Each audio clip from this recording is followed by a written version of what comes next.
Muy bien.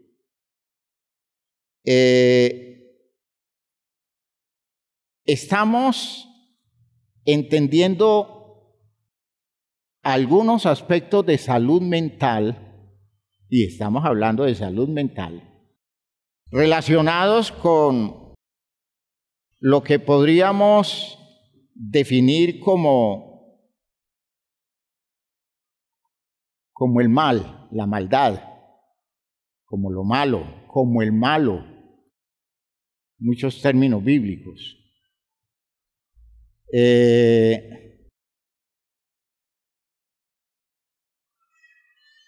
En lo que la Biblia muestra, con todo lo que las figuras bíblicas muestran, porque la Biblia tiene figuras, y figuras que dejan ver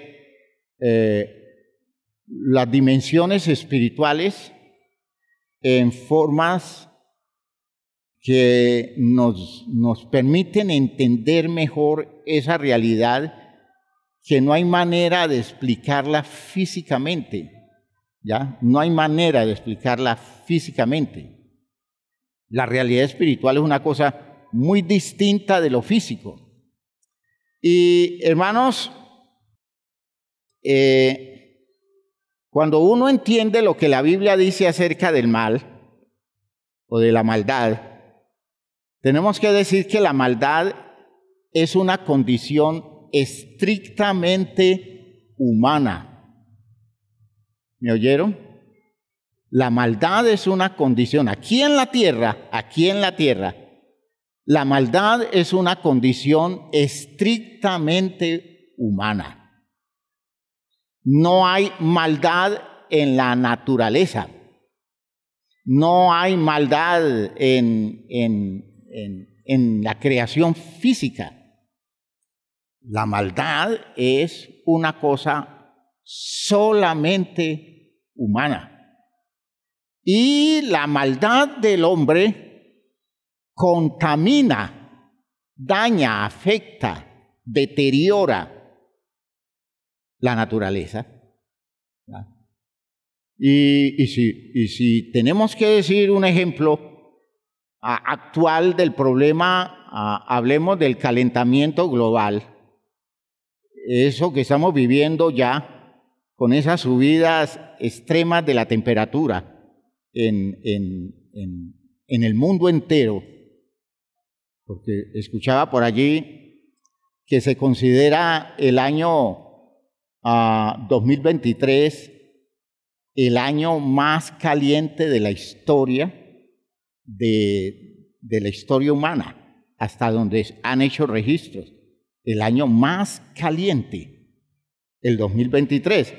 Y uno piensa que el 2024 vendrá más, y es como una forma acelerada de comenzar a sentir el impacto de el deterioro que las decisiones equivocadas de nosotros los seres humanos producen en la naturaleza. La naturaleza no es mala, ¿ya? El hecho de que sintamos que la temperatura se sube más de la cuenta y haya quienes en los países del norte del mundo, en época de verano, haya gente que se muera por las oleadas de calor, condiciones muy graves pues, de la subida de temperatura.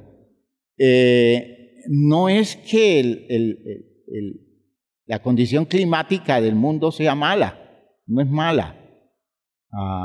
Malo ha sido el uso que nosotros hemos hecho de todo lo que en el mundo hay, porque no hemos tenido la inteligencia, no hemos sido sabios para decidir lo que usamos y cómo lo usamos, ¿ya? Y la forma como nosotros podemos interpretar nuestro desarrollo. El desarrollo, como lo interpretamos, indica que es un desarrollo hecho en la maldad. Escuchen lo que estoy diciendo. Un desarrollo desarrollado en la maldad. Y un desarrollo en la maldad es deterioro Un desarrollo en la maldad, vamos a ver más adelante, es distanciamiento de los seres humanos entre ellos, o un desarrollo en la maldad, hermanos, es muerte, es destrucción, es el impacto negativo de decisiones humanas que, contando con los recursos de un conocimiento, no sabemos usarlo para bien de la humanidad, de hecho, para bien del territorio físico que Dios nos entregó, para vivir bajo el beneficio de esa generosidad divina, de entregarnos una tierra abundante donde fluye leche y miel. Eso tenemos que decir del globo terráqueo. Es una condición maravillosa. La tierra es un territorio incomparable, es un nicho especial que Dios nos hizo para que nosotros vivamos en él, y nosotros lo hemos degradado. Entonces, noten que el mal no surge de lo natural. El mal surge del hombre. El hombre construye lo malo. El hombre establece la vida en un territorio malo. El hombre entonces agrede sus posibilidades y el hombre termina destruyendo el futuro para el cual fue creado, es decir, destruyendo las posibilidades de disfrutar el futuro para el cual fue creado. Esa condición hay que entenderla bien, porque cuando nosotros no entendemos que el problema no es el simple error que identificamos como pecado, porque esa es la consecuencia, y que a veces cuando nos ponemos a atacar al pecado, no atacamos la raíz. Y nosotros hacemos trabajos muy bonitos frente a las condiciones pecaminosas de la gente, pero nosotros no trabajamos a las personas para que salgan del poder del mal. De hecho, la obra que Dios hace es extraordinaria. Cuando Dios toca la vida de un ser humano, hermano, lo primero que hace es liberarlo del poder del mal. Y luego va la persona venciendo el pecado, ¿ya? El pecado, ser limpiado del pecado, es una condición que llega como consecuencia de yo poder moverme en territorios en los que el mal no tiene injerencia en mi vida. ¿Me entienden, hermanos míos? Entonces, podemos dedicarnos a atacar el pecado y no hacer nada contra el mal. Y entonces nos convertimos en grupos de orden religioso que al final se vuelven factorías del mal, aunque están buscando atacar el pecado. Ahora, lo triste de todo eso es lo que uno ve religiosamente, ¿no? La gente no crece en la dimensión espiritual para sacudirse del poder del mal, pero va venciendo 2 o 3 cositas, ya va superando unas cuantas salidas en falso, unas posturas equivocadas, y son 2 o 3 cositas en medio de un inmenso océano de maldad en la sociedad humana, que incluye manejos religiosos. Por eso es interesante lo que hemos trabajado ya de Isaías 11, ¿no? ¿Recuerdan ustedes cuál es la conclusión de Isaías 11? La expresión grandiosa del profeta, o Dios a través del profeta, diciendo: no harán mal ni dañarán en todo mi santo monte. Creo que es el versículo 9. No harán mal ni dañarán en todo mi santo monte, porque la tierra será llena del conocimiento de Jehová, como las aguas cubren el mar. ¿Ya? Es grandioso. Miren que es cosa de conocimiento. Es cosa de conocimiento. Es cosa de claridades. ¿Ya? a veces cuando una persona lucha tanto contra ciertas tendencias pecaminosas y uno nota que la forma como está haciendo la lucha no le resuelve gran cosa, tiene una victoria parcial, momentánea, que lo hace sentir satisfecho, pero a los 2 o 3 meses vuelve a caer en lo mismo, porque nunca sacó el mal de fondo, ¿ya? Cuando se hacen esas extirpaciones de los abscesos, ¿no? La gente que hace los procedimientos caseros para extirpar un absceso. Y, hermanos míos, rajan, sacan la pus y limpian hasta que no sale sino sangre. Pero a los 2 o 3 días vuelve a aparecer. Y la frase que usan las personas en su idea popular es que no sacó la madre. ¿Sí? No sacó la madre, no le sacó la madre al absceso. y vean ustedes que es un proceso mal hecho. Por tanto, no resolvió el problema de fondo, porque pronto va a aparecer otra vez el mismo problema con más complicación, ¿ya? Y no hubo cubrimiento, no hubo el cubrimiento ideal para hacer el procedimiento. Hermanos míos, así sucede con ese problema del mal. Nosotros tenemos victorias, unas victorias muy casi que románticas, ¿ya? Alrededor de condiciones pecaminosas, y decimos nosotros: yo vencí el pecado, yo superé esto, y a los 6 meses uno lo ve metido en el mismo lío, porque nunca se enfrentó al mal, se enfrentó a un pecado, a 2 pecados, a 3 pecados, pero no enfrentó la estructura viciada, no enfrentó los condicionamientos equivocados, no enfrentó esquemas de pensamiento, no se enfrentó nunca a las fuerzas de resistencia internas desde el punto de vista biológico de la persona, que adquirieron mucho poder y que son inteligentes, porque, insisto en esto, hermanos, nuestro cuerpo a veces expresa una inteligencia mayor que nuestra sensibilidad consciente de ser humano. Si el cuerpo dependiera de nuestra capacidad intelectual de ser humano para resolver sus problemas, siempre le cogería la noche, porque nosotros llegamos tarde aún al diagnóstico de males. El cuerpo se adelanta y el cuerpo hace esfuerzos por él solo para resolver cosas, pero al mismo tiempo un cuerpo habituado a patrones no entiende de valores espirituales, ¿ya? No entiende de inclinaciones de orden moral espiritual, y entonces el cuerpo resuelve lo suyo y el cuerpo busca solución de las demandas que se hace a nivel, por ejemplo, de sus instintos.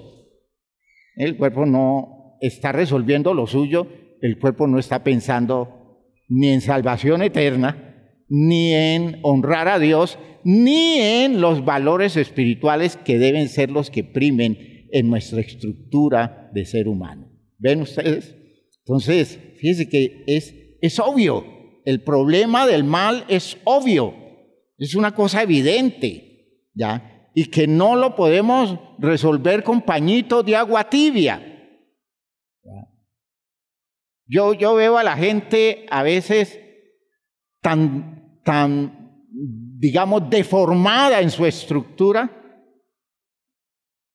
que buscando, dicen, de Dios, terminan metiéndose en ambientes, en costumbres, en prácticas sociales, que a la postre les va quitando cualquier sensibilidad espiritual y los va alejando de Dios. Y uno lo ve. Por ejemplo, yo no me imagino a un creyente que está enfrentándose a los manejos tendenciosos de la cultura, que se vaya a meter a un concierto de música común y corriente, de música popular, a un concierto a escuchar las canciones de fulano o de sutano, que es muy famoso y todo el mundo gusta de él o de ella, y ¿qué hace una persona tratando de someter sus instintos y sus pasiones, metido en un ambiente donde todo eso se expresa en un libertinaje y en una condición absolutamente irresponsable del manejo de la vida? Es que hace un creyente allá. Pero ellos dicen, a mí no me afecta. Y si no lo afecta es porque definitivamente no tiene la sensibilidad espiritual que debe tener. No lo afecta porque anda mal. Y aunque religiosamente medio funciona, espiritualmente está ido. Porque el que no se sienta mal metido en un ambiente de esos es porque no ha entendido de qué está escapando. ¿Ya?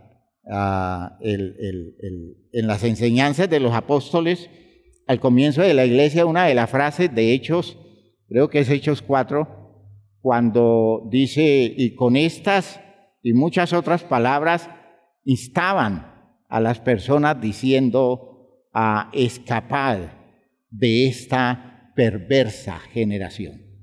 Es decir, huyan ustedes, distánciense, salgan de ese medio afectado de una generación perversa. Y perversa no porque sean malas gentes, perversa es porque están distorsionados en la manera de interpretar sus propias vidas. ¿Está quedando clara la idea? Por eso entender el poder del mal es entender esas grandes verdades bíblicas. Por ejemplo, en los textos que se escribieron en Génesis, las tradiciones que escribieron los primeros capítulos de Génesis, ellos hacen un enfoque muy claro del poder del mal en el hombre. El poder del mal en el hombre. El poder del mal que nos daña a nosotros no es el poder del diablo. ¿Me oyeron? No es el poder del diablo. El poder del diablo daña al diablo. Es decir, el mal del diablo daña al diablo. El mal del diablo no nos daña a nosotros. A nosotros nos daña es el mal nuestro. Todo mal que nos daña a nosotros es nuestro. ¿Ya? Es nuestro. Porque son decisiones nuestras, son posturas nuestras, son actitudes nuestras, son manejos que nosotros hacemos. Son inclinaciones afectadas que tenemos en nuestras vidas. Hermanos míos, es que uno ve al rompe todas esas deformaciones de vida en la gente, ¿ya? Y uno ve cuando una persona comienza a salir. Yo veo muchos muchachos de la iglesia, los estoy viendo en ese proceso que llevan saliendo de sus condiciones muy afectadas y le dicen a uno, yo quisiera que mi mamá me viera a mí con otros ojos, que ella se diera cuenta que yo no soy el mismo muchacho de antes, que yo no soy la muchacha de antes, que yo estoy viendo las cosas de otra manera, que yo estoy entendiendo lo que la iglesia me está diciendo y realmente es que era una locura lo que pasaba conmigo. Esto es diferente, esto ha cambiado radicalmente. Eso es. Esa es la victoria sobre el mal. No es una persona que simplemente asiste a una iglesia, participa de unos cultos y canta y se goza y se emociona. Eso es bueno y eso es agradable. Pero eso no es lo que realmente nosotros estamos trabajando. Estamos tratando de convencer a cada uno de que se enfrente al mal y lo supere y pueda vencer su propio mal, pueda vencer su propio daño, pueda enfrentarse a su degradación personal, a su desubicación, a su desenfoque, porque tiene un enfoque distorsionado y ese enfoque distorsionado le daña toda la vida. El texto bíblico, por eso, en Génesis, en el capítulo 5, nosotros descubrimos esa idea significativa del texto, ¿no? Génesis, capítulo 6.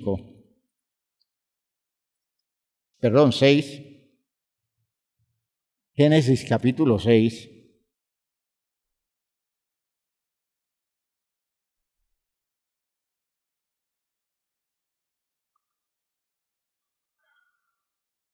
Noten ustedes esta idea del versículo 3, Génesis 6:3. Y dijo Jehová, no contenderá mi espíritu con el hombre. Y noten que en Reina Valera esa palabra espíritu, allí está con E minúscula. ¿Sí lo notan? Que está con E minúscula. Es un detalle a tener en cuenta. De modo que mi espíritu allí no se está refiriendo a la idea del Espíritu Santo. Se está refiriendo al hecho de no voy a generarme un problema anímico. No me voy a meter en una molestia extrema con los seres humanos. A eso se está refiriendo, a un estado emocional, a un estado de conflicto, de malestar, de disgusto. Y entonces dice, no contenderá mi espíritu con el hombre para siempre, porque ciertamente, ¿qué dice? Oigan esto, ciertamente él es carne. ¿Y qué quiere decir con el hecho de que él es carne? ¿Qué entienden ustedes con esa idea? ¿Cómo? ¿Es un? No. Es su condición, es un ser biológico. Es un ser que reacciona como una criatura biológica. Lo voy a decir más agresivo. Dios está diciendo, porque ciertamente Él es un animalito. Inteligente, sí, muy inteligente. Con unas habilidades enormes, con un poder sentimental y emocional maravilloso, pero es un animalito. A eso se está refiriendo. A eso se está refiriendo.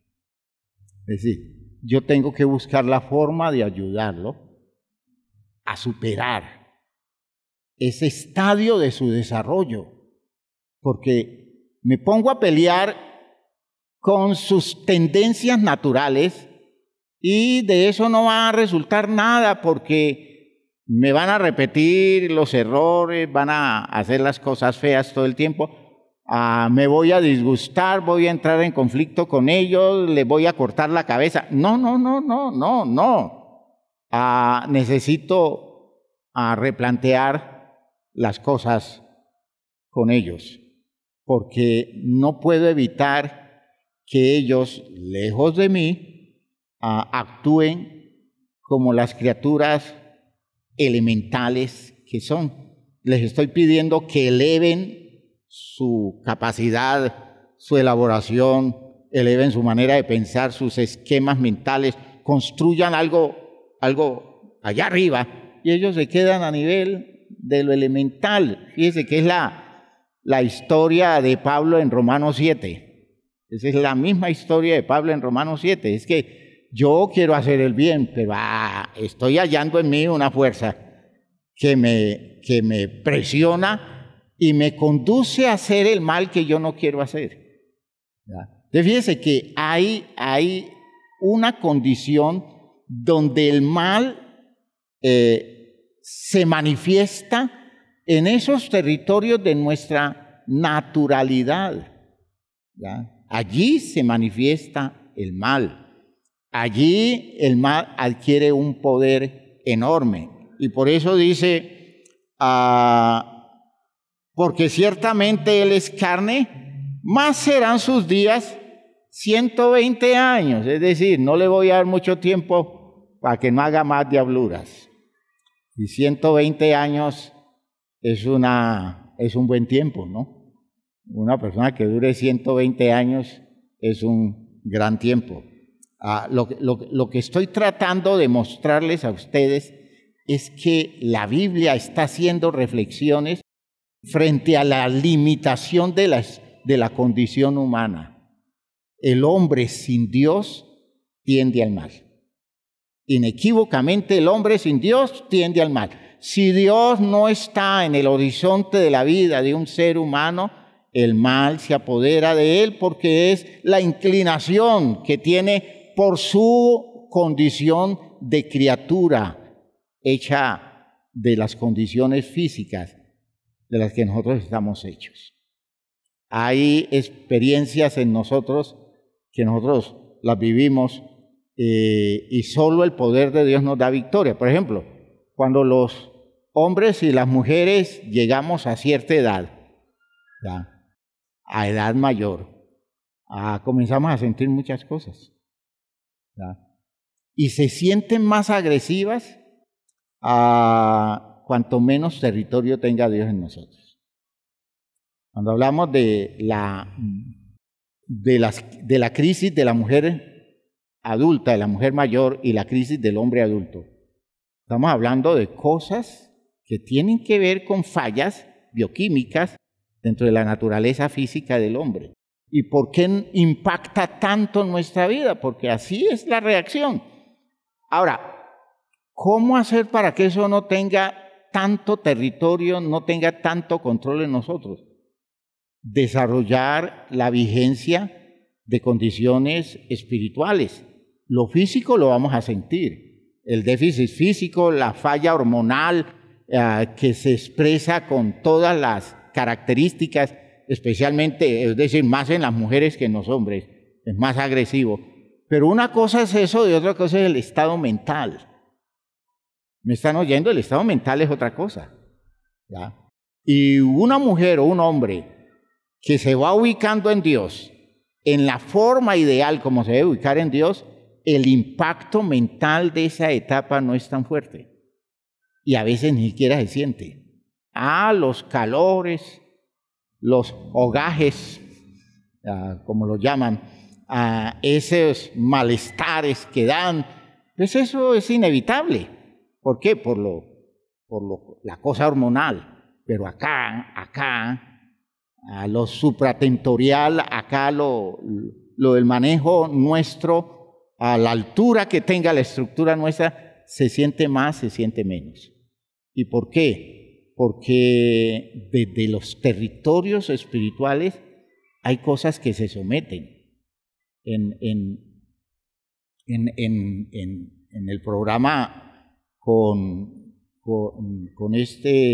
el programa de control que tengo con el programa de salud, una de las consultas que me programaron fue la consulta de psicología, ¿no? Y entonces, pues sí, yo fui a la consulta de psicología y la muchacha se sentó a hablar conmigo y entonces me pregunta, ¿usted qué ha hecho? Yo he sido médico y yo soy pastor. Y llegó mirándome así. ¿Y usted por qué viene a la consulta de psicología? No, me mandaron. Me dijeron que debía venir.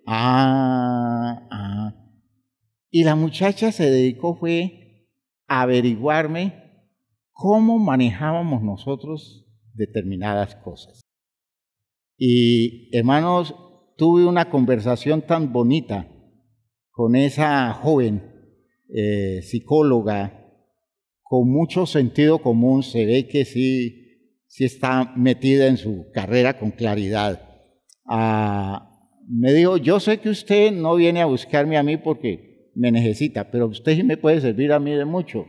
Y me fue preguntando sobre manejo de esto, cómo lo entendíamos desde el territorio religioso. Yo, no es desde lo religioso, es desde lo espiritual, es una dimensión distinta. Y hablé aproximadamente 1 hora con ella a ese respecto y me di cuenta que esa sensibilidad, esa necesidad de ese tipo de claridades, está en la gente. La gente quiere entender las cosas que comúnmente no se entienden, porque son de otra dimensión. Entonces, si vamos a depender solo de nosotros, nuestro cuerpo nos gana, nuestra biología nos gana, y terminamos muy agobiados, muy tocados. Yo a veces veo la vejez de mucha gente, y no lo digo por el estado físico, porque pues hay quienes les toca una vejez muy dolorosa por sus enfermedades, pero es el estado mental. No porque llegue el momento de la demencia senil o el Alzheimer se presente, eso se puede dar y no es culpa de la persona.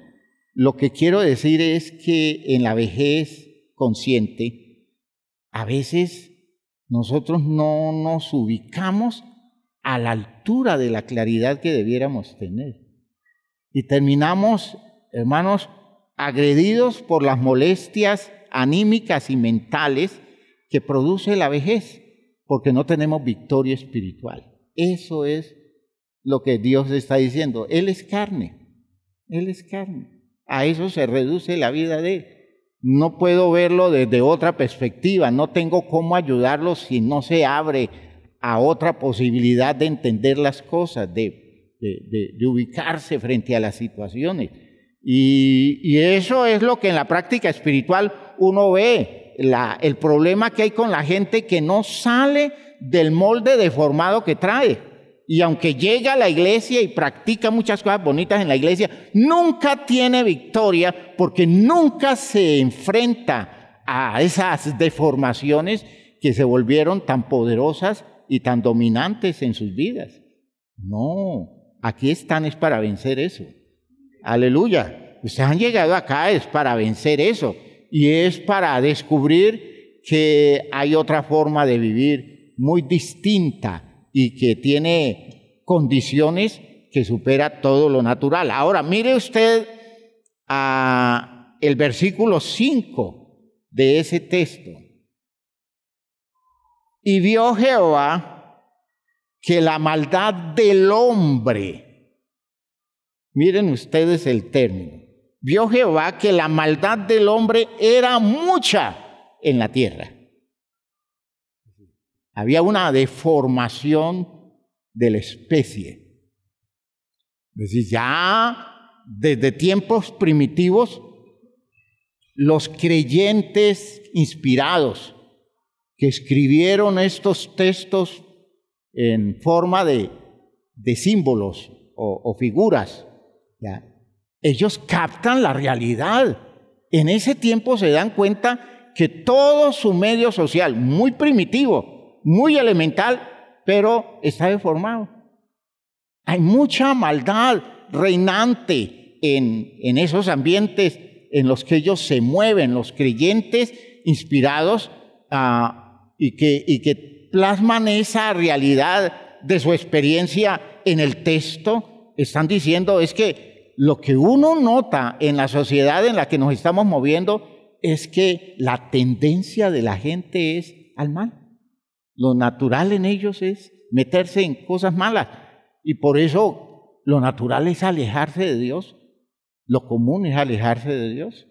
Si eso lo ve un creyente, en este caso un creyente del siglo X antes de Cristo, ¿qué verá un creyente del siglo XXI después de Cristo? ¿Qué es lo que vemos? ¿Cuál es la tendencia normal de la gente? ¿Hacia dónde se mueve la gente normalmente? Es lo que dice el texto. Vio Jehová que la maldad de los hombres era mucha en la tierra y que todo designio de los pensamientos del corazón de ellos era de continuo solamente ¿qué? El mal. Ese texto escrito hace tantos siglos, ¿deja de tener vigencia hoy? Eso es como si lo hubiera escrito alguien en estos días, ¿no es cierto? Alguien inspirado por Dios escribe sobre la humanidad y dice, es que lo que yo noto es que la maldad de los hombres es mucha en la tierra. Y todo designio de su pensamiento, todas sus inclinaciones, todos sus programas, todos sus planes, todo su manejo de tipo económico, todo su manejo de tipo social, todo eso es continuamente dirigido hacia el mal. ¿Ve? Un texto actual. Un texto que se leería lo mismo si alguien lo hubiera escrito hoy. Pero se escribió hace aproximadamente unos 3.000 años. ¿Ya? Hace unos 3.000 años se escribió ese texto. Y se está diciendo lo que para nosotros es exactamente igual. Yo no sé si me van entendiendo la dimensión del problema. El problema del hombre es el mal. El problema del hombre es el mal. El problema del hombre no es el diablo. El problema del hombre no son los espíritus. El problema del hombre es su propio mal.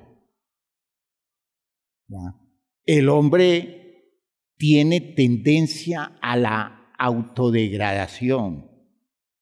El hombre tiene tendencia a perderse y a desubicarse en grado tal que termina a una vida sintiendo que nunca tuvo sentido lo que vivió, porque nunca encontró un camino que lo condujera por las rutas de su realización.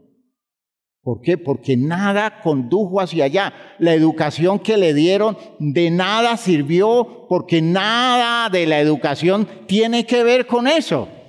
Al contrario, si comienzan a hablarle de eso, los educadores no solamente se burlan, sino que descartan eso y lo ven como una postura retrógrada, como un planteamiento desenfocado, como de locos. Eso no tiene ningún sentido, eso no lleva para ninguna parte, cuando ellos son los que están conduciendo las nuevas generaciones a la catástrofe a la que están llegando, al sinsentido, al absurdo al que están llegando.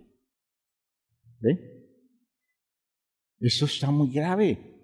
El poder del mal es enorme.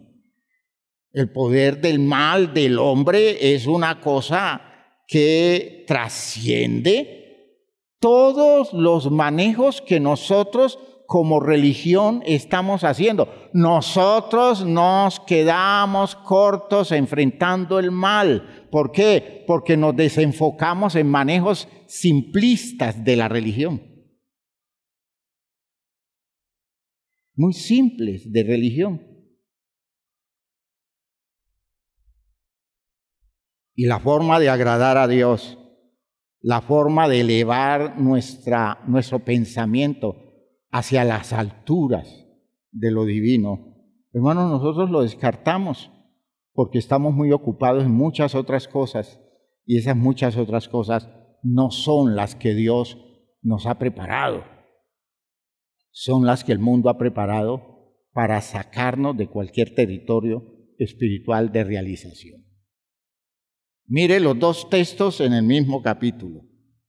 Y vio Jehová que la maldad de los hombres era mucha en la tierra, y que todo designio de los pensamientos del corazón de ellos era de continuo solamente el mal. ¿Ya? ¿Cómo debemos entonces nosotros entender el mal? ¿Cómo debemos entenderlo? Nosotros podemos usar las figuras bíblicas, ¿no? Usemos las figuras bíblicas para entender el mal. El mal es la serpiente astuta que se le cruza al destino de los hombres. ¿Sí? Ese es el mal. Ahora, ¿dónde está el mal? En lo que la idea, la figura de la serpiente muestra. La serpiente es una forma de mostrar el manejo social, el manejo cultural, el manejo religioso del territorio donde los creyentes están. Recuerden que el texto tiene que ver con Génesis en el capítulo 3, ¿no es cierto? Y Génesis 3 es un escrito que tiene que ver con la forma como los israelitas, el grupo de líderes espirituales de Israel, enfrentan la experiencia de las creencias cananeas, de los cananeos, a la tierra donde ellos llegaron, se establecieron y se enfrentan a la religión, a las creencias y a los programas culturales, los cultos de la fertilidad, o sí, cultos dirigidos a promover la fertilidad que se daban especialmente en las épocas de las cosechas. Y en esas épocas de cosechas, el culto más representativo del pueblo cananeo era el culto a la serpiente. ¿Ya? ¿Por qué el culto a la serpiente? Porque es que la serpiente es el gran enemigo del campesino cananeo en el cultivo de la tierra, porque cuando están los cultivos maduros para cosecharse, entonces los cultivos maduros llevan aves a aprovecharse de la presencia del fruto maduro, de los cereales maduros, ¿ya? De los granos, y hay otra serie de animales que tienen que ver con el asunto, y es la época en que la tierra se llena de serpientes buscando esos animales. ¿Ya? De modo que cuando van a cosechar el trigo, cuando van a cosechar todos la cebada, en condiciones de tan poca protección, casi que descalzos, ellos están expuestos a las mordeduras de serpientes que abundan por la época, precisamente, porque hay mucho ratón, ¿no? Hay ratas y ratones, en época de cosecha eso se llena de ratas y ratones. ¿Y quién llega detrás de las ratas? Las serpientes. De modo que si usted tiene problemas con ratas, consígase unas cuantas serpientes y tírelas por la casa, y verá que no queda una rata, ni un perro, ni un gato, ni un ser humano, de eso no queda nada. La cosa es que entonces ellos entendieron que debían rendirle culto a un animal para transar con el animal y que no matara tanta gente en épocas de cosecha. Y entonces se creó el culto a la fertilidad, el culto a la abundancia, y el culto a la fertilidad era un culto hecho con unas tendencias sexuales desbordadas. Y claro, cuando los hebreos llegan allá, para ellos eso es una cosa fea, una cosa escandalosa, de modo que la serpiente representó lo más ominoso que podía darse, y en esa forma representó la tendencia del mal que operaba en el hombre. ¿Ya? Ese es el origen de usar la serpiente como la criatura que induce al mal. No es porque las serpientes anteriormente andaban en cuatro patas, no es porque las serpientes hablara en otro tiempo, las serpientes nunca han hablado, nunca han andado de cuatro patas, la serpiente siempre ha sido la serpiente. De modo que miren ustedes cómo se hace la confrontación con la serpiente en la experiencia del hombre, que se ha usado como referencia a la redención de Cristo, ¿no? Hablando de el enfrentar la serpiente con el hombre. Dice, el hijo de la mujer, le dice a la serpiente, el hijo de la mujer te aplastará la cabeza y tú le herirás, ¿en dónde? En el calcañar. Pues esa es la idea, ¿no? Matar la serpiente es pisarle la cabeza y el peligro de la serpiente es que muerda el talón, porque allí mata a la persona. El conflicto es casado y eso permanecerá por toda la vida. Ese es el conflicto que existe aún hoy con tanta claridad y con tanta ciencia. Las serpientes siguen matando mucha gente. Entonces, lo que quiero hacerles ver es que esas historias tienen mucho sentido, pero no es que la serpiente sea el diablo. Ahora que la tradición religiosa de los judíos elevan a la serpiente a la expresión de un enemigo antiguo del hombre, y entonces ese enemigo antiguo del hombre se define como la serpiente antigua. Esa figura es una figura muy tradicional del enfoque religioso judío que se va dando con el paso del tiempo. Pero yo lo que quiero hacerles ver es que ese personaje de la serpiente allí no es el diablo. Entienda que ese personaje no es el diablo, es la serpiente. Y la serpiente es lo que representa. Ahora, si usted quiere extenderlo hasta la dimensión diabólica, pues sí, es un culto que va contra el culto de Dios, es una tradición cultural que se opone a las costumbres saludables del pueblo de Dios. Pero miren que lo que quiere el líder espiritual israelita es convencer a su pueblo, es convencer a su nación de que no se acerquen a esos cultos que dirigen a favor de la serpiente y a todo lo que eso representa, porque es un culto mentiroso, es un culto pagano y es un culto metido en unas costumbres de desubicación moral y sexual terrible. Era prostitución sagrada con todas las implicaciones que eso traía. Y lo que quiero hacerles ver es que el mal no es la serpiente es el símbolo. El mal es el hombre, y es el hombre que hace reflexiones, el hombre que piensa, el hombre que descarta a Dios, el hombre que decide: con Dios no quiero nada.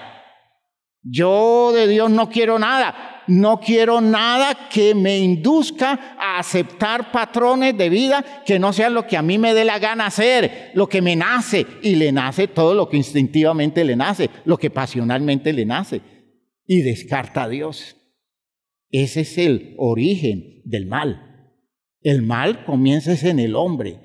El mal no lo trae la serpiente, el mal lo produce el hombre. Espero que haya quedado clara esa idea. El mal lo produce el hombre. El hombre es el que hace cosas malas y hace cosas inadecuadas porque descarta a Dios. Dejemos allí, porque si no, nadie me para. Pónganse de pie, por favor.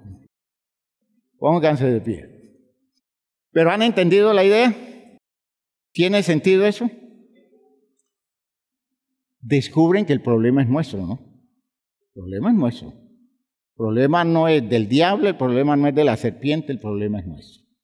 Y que Dios nos ayude a enfrentarnos a nuestro propio problema. Padre eterno, gracias por todas las cosas que nos das, por la bendición que tenemos de poder hacer cosas, Señor, para la gloria tuya, entendiendo las verdades sobre las cuales fundamentas la revelación que nos das. Abre nuestras mentes, abre nuestros corazones, despierta esta sensibilidad moral y espiritual de tu pueblo y llévanos a entender las poderosas verdades que nos permiten a nosotros enfrentarnos a esta demanda profunda de la vida que se nos hace con la claridad de la revelación que nos entregas. Bendice a mis hermanos, llévalos con bien a su casa, Señor. Bendice sus vidas y ayúdalos a ir descubriendo el mal que deben enfrentar, que deben superar, que deben manejar ellos en sus vidas. En el nombre glorioso de Jesucristo el Señor. Amén, amén, amén. Ya tenemos la pelea casada, no se corra, no le dé miedo. El mal se puede vencer y lo hemos vencido en Cristo Jesús. Dios les bendiga, salúdense unos a otros.